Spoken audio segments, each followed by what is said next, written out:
Thank you, Mr. President. Colleagues, I stand in support of Senate Bill 4B. We all received a dramatic wake-up call last year, I believe it was in January, when Intel announced their landmark investment in Ohio. And obviously, we want that investment to continue in Oregon. And it is clear that we need to create a friendlier climate in order for that to happen.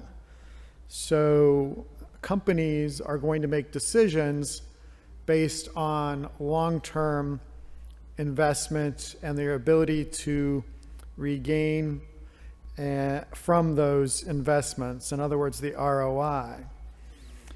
The investment that didn't happen in Oregon was a blow to Silicon Forest that was built by so many decades of effort by so many, really starting, I think, with Oregon leaders like Governor Vicatillo. In February of last year, after that announcement, Governor Brown formed the Oregon Semiconductor Competitiveness Task Force. I was honored to serve on this task force along with so many other incredible Oregonians. And what we heard on the task force is something that we, quite frankly, have heard for a long time, something that we will continue to bring up in this body. And even with the passage of Senate Bill 4, Oregon is still not as competitive as it needs to be for businesses, for our land use system, to be able to react to things that come up like this. In August of 2022, President Biden signed the Federal CHIPS Act, which brought federal resources, approximately $52 billion, that was put on the table, $19 billion, I think, of which gets spent this year, for companies that are looking to onshore semiconductor and advanced manufacturing. This is important not just for our economy, but also for our national security and the rising danger we face from communist China. I want to thank my good co-chair, Senate co-chair from the committee from Senate District 15, as well as co-chair Bynum and vice co-chair Wallen on the Joint Semiconductor Committee for working closely and collaboratively in a bipartisan manner on this legislation. We had so many committee members that worked very hard on this. It's a large committee, but it's been an effective committee.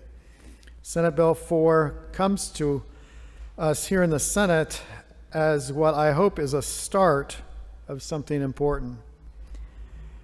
Hopefully the beginning of a movement for our state to bring back a friendly business climate. It is going to be critical if we're going to do something extraordinary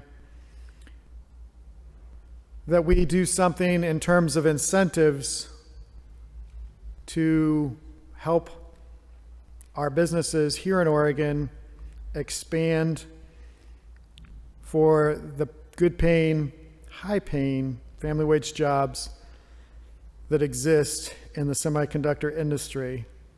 We want more of them, not less. I believe this is a good bill, but we still, of course, want to do more. I think that more involves extension of enterprise zones, a gain share, and a research and development tax credit.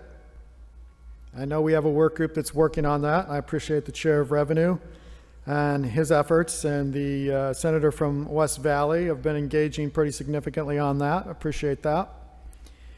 So I'm going to vote in support of Senate Bill 4 today, and then get back to the hard work of making Oregon the same state where Phil Knight could sell shoes out of the back of his Plymouth and ultimately build an incredible Oregon-based company into a global powerhouse. We can't allow our economy to remain broken, because in many areas it is. I've read too many headlines about population losses, about businesses closing, And if we allow businesses and Oregonians to continue to leave because taxes are too high, the homelessness issue remains unsolved, cost of living continues to climb higher. We could give them their kicker back, by the way. That would help in that regard. And crime rates that are too unsafe. If we allow that to happen, ultimately, colleagues, we will fail Oregonians.